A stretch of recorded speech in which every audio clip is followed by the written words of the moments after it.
The country's fire chiefs are adamant hazard reduction targets are being met, despite community perception that there was too big a fuel load last summer.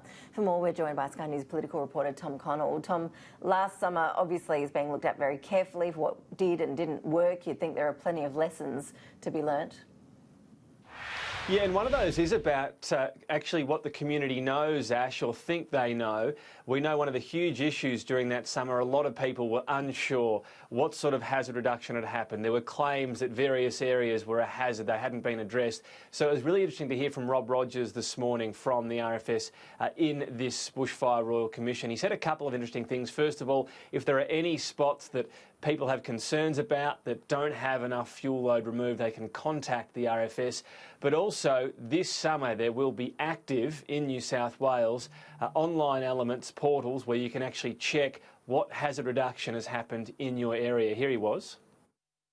Invested significantly into this system to ensuring that it's going to be available this year indeed, to ensure that there's also a community portal for that, so people will be able to go in there, look into their particular area, see what's occurred, see what's planned to occur, and obviously be in a position to get much better data and information from fire authorities. So trying to make the community more aware of what is happening in their area in terms of these hazard reductions. As you mentioned, they are adamant that a lot of these targets, most of them are being met. There are circumstances, of course, where hazard reduction burns can't happen because of very dry and dangerous conditions. But there will be lessons learned. Every summer things are reviewed. As you said, Ash, in this summer in particular, there will be a very fine-tooth comb over proceedings. And Victoria, for example, saying that there were some areas that seemed to work quite well. In Gippsland, for example, less so. So we go back each year and we'll understand and try to understand how and where fuel management has been effective, but also where it hasn't been effective.